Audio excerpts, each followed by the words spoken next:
બીટને લાગે કે ગુલાબજાંબુ છે અને જમવામાં ઢોકળા પાક જેવો સ્વાદ આપતા આજે આપણે બનાવીશું બીટના લાડુ, જે આપણે જ્યાં સુધી બીટ મળે ત્યાં સુધી આપણે બનાવી અને જમવા જોઈએ। ચાલો હવે વધુ સમય ન બગાડતા આપણે જાણીએ કે આ લાડુ કેવી રીતે બનાવવા। અને વિડીયો પસંદ આવે તો લાઈક કરી ચેનલને સબસ્ક્રાઈબ જરૂર કરજો। હર હર મહાદેવ, કેમ છો બધા? મજામાં ને? બીટના લાડુ બનાવવા માટે મેં 500 ગ્રામ બીટ લઈ લીધા છે। બહુ બીટ મોટા નથી મળ્યા, પણ સારા બીટ છે। તો ચાલો આપણે આ જ બીટમાંથી બીટના લાડુ આજે બનાવશું। તમે આનાથી મોટા બીટ પણ લઈ શકો છો। અને બીટને મેં પહેલેથી જ ધોઈ લીધા હતા અને હવે હું બીટમાંથી આવી રીતે છાલ ઉતારી લઉં છું। બીટને ધોઈને છાલ ઉતારવાની, કારણ કે બીટમાં ઘણી બધી માટી લાગેલી હોય છે। તો આપણે બધા બીટમાંથી આવી રીતે છાલ ઉતારી લેવાની છે। અને છાલ ઉતારી લીધા પછી આપણે બીટને ખમણવાના છે। તો પહેલાં તો આવી રીતે બધા બીટમાંથી છાલ ઉતારી લઉં છું। તો મેં આવી રીતે બધા બીટમાંથી છાલ ઉતારી લીધી છે એકદમ સરસ। અને હવે આપણે બીટને છીણી લેવાના છે। તો તેના માટે મેં આવી રીતે મીડિયમ કાણાવાળી લઈ લીધી છે। આપણે મીડિયમ કાણાવાળી જ લેવાની છે, જેથી આપણે બીટને ચડવામાં એકદમ સરસ રહે। તો તમે જોઈ શકો છો કે સરસ મીડિયમ છીણ થઈ રહી છે, જે આપણે ગાજરનો હલવો કરવામાં ઉપયોગ કરતા હોય તે જ। તો હવે હું આવી રીતે બધા બીટને છીણી લઉં છું, પછી તમને બતાવું। તો તમે જોઈ શકો છો કે મેં બધા બીટને સરસ છીણી લીધા છે। આવી રીતે મીડિયમ છીણ તૈયાર કરી લીધી છે। હવે આપણે ઘી લેવાનું છે। આમાં વધુ ઘીની જરૂર નહીં પડે। તમે જોઈ શકો છો કે મેં એક મોટી ચમચી જેટલું જ ઘી લીધું છે। ઘી ગરમ થાય એટલે આપણે આમાં છીણેલું બીટ ઉમેરશું અને આપણે આને સરસ સાંતળવાનું છે અને હલાવતા પણ રહેશું, જેથી તે નીચે ચોંટી ન જાય। અને આમ પણ બીટના લાડુ આપણે જરૂર ખાવા જોઈએ। બાળકો મોટા બધાને જો ખૂનની કમી હોય તો ખાસ જરૂર આ સેવન કરવું જોઈએ। અને આમ તો બાળકો બીટને કાચું નથી ખાતા, એટલે આવી રીતે લાડુ બનાવી અને જરૂર આપવા જોઈએ। અને આમાં કોપરાની છીણને એવી રીતે પિસ્તા અને કાજુને ઉમેરવાથી બાળકોને બીટનો ટેસ્ટ પણ નહીં આવે અને બધા જમશે।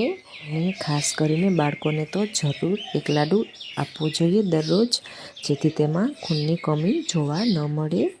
તો હવે આવી રીતે આપણે આને હલાવતા રહેવાનું છે, જ્યાં સુધી એકદમ સરસ સંતળાઈ ન જાય। અને પછી આપણે આમાં દૂધ ઉમેરવાનું છે અને જેટલું આપણું છીણ હોય તેના કરતાં અડધું આપણે દૂધ ઉમેરવાનું છે।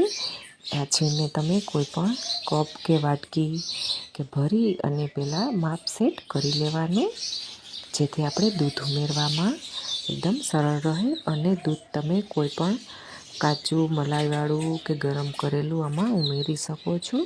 અને આ બીટના લાડુ એકદમ ઓછી સામગ્રીમાં અને ઓછા સમયમાં સરસ ટેસ્ટી બની અને તૈયાર થઈ જાય છે। તો હવે 7-8 મિનિટ જેવું થઈ ગયું છે। તો જેટલું આપણું બીટ હતું તેના કરતાં અડધું મેં દૂધ લઈ લીધું છે। દૂધ મેં ઠંડુ ઉમેર્યું છે, એટલે થોડીક વાર આપણે ગેસની ફ્લેમ પાસ કરી દઈશું, જેથી દૂધ તરત ગરમ થઈ જાય। એક વખત ઉકળવા લાગે પછી આપણે ગેસની ફ્લેમ પાછી મીડિયમ કરી દઈશું। તો દૂધ ઉમેર્યા પછી પણ આપણે આને હલાવતા રહીશું। અને તમારે ધ્યાન રાખવાનું કે ખાંડ અત્યારે નહીં ઉમેરવાની, નહીંતર આપણું બીટ સરસ નહીં પાકે અને લાડુ પણ સરસ નહીં બને। એટલે દૂધ બળી જાય પછી જ આપણે ખાંડ ઉમેરવાનું છે, તે પણ તમે ધ્યાન રાખજો। અને દૂધને બળતા પણ 5-7 મિનિટ જેવું થઈ ગયું છે અને આપણું લગભગ 90% દૂધ બળી ગયું છે। તો હવે આપણે આમાં ખાંડ અને બીજા મસાલા ઉમેરશું। તો ખાંડ આમ તો બીટ મીઠું હોય છે, એટલે ખાંડ તમે તમારી પસંદ પ્રમાણે ઓછી કે વધારે ઉમેરી શકો છો। ખાંડ ઉમેરી દીધી છે। હવે આપણે આમાં જે મિલ્ક પાવડર આવે છે તે ઉમેરશું। મિલ્ક પાવડર ઉમેરવો ઓપ્શનલ છે, પણ જો તમારી પાસે હોય તો જરૂર ઉમેરજો। આનાથી લાડુનો ટેસ્ટ એકદમ સરસ આવે છે। થોડોક ઇલાયચીનો પાવડર ઉમેર્યો છે અને કાજુ અને પિસ્તા કટ કરીને ઉમેર્યા છે। મિલ્ક પાવડર, ઇલાયચી અને પિસ્તા તમે છેલ્લે પણ ઉમેરી શકો છો। જ્યારે આપણું ખાંડનું પાણી બળી જાય અને સરસ ઘટ થઈ જાય ત્યારે પણ તમે આને કોપરાની છીણ સાથે ઉમેરી શકો છો, પણ મેં અત્યારે ઉમેરી દીધું છે। અને હવે આપણે ઉમેરશું કોપરાની છીણ, જે પણ 2 મોટી ચમચી જેટલી છે. કોપરાની છીણ ઉમેરવી પણ ઓપ્શનલ છે. જો તમને પસંદ હોય તો ઉમેરવી. અને થોડીક મેં હજી રાખી છે, જેને આપણે લાડુ ઉપર કોટ કરીશું. હવે એકદમ સરસ ઘટ થઈ જાય ત્યાં સુધી આપણે આને હલાવશું. થોડોક તડકો આવી રહ્યો છે, તો તમને જોવામાં બરાબર લગભગ નહીં દેખાતું હોય તો ઘટ થઈ જાય એટલે તમને બતાવું. અને જ્યારે આ બીટના લાડુ બની જાય ત્યારે તે નીચે ચોંટતા નથી અને એકદમ સરસ લોચા જેવા બની જાય છે. અને આ બીટને તમે હલવા તરીકે પણ સર્વ કરી શકો છો. અને તમારે હલવા તરીકે સર્વ કરવા હોય તો આમાં કોપરાની છીણ ન ઉમેરવી. આ બીટના લાડુને તમે બહાર 2-3 દિવસ માટે અને ફ્રીજમાં 15 દિવસ માટે સ્ટોર પણ કરી શકો છો. હવે હું આવી રીતે વાસણમાં કાઢી લઉં છું, જેથી આ ઠંડા થઈ જાય અને આપણે આના લાડુ બનાવી શકીએ આરામથી. થોડુંક ગરમ છે ત્યાં જ આપણે આના લાડુ બનાવવા માંડશું. હું આને નાના એવા ગુલાબજાંબુના શેપમાં બનાવું છું.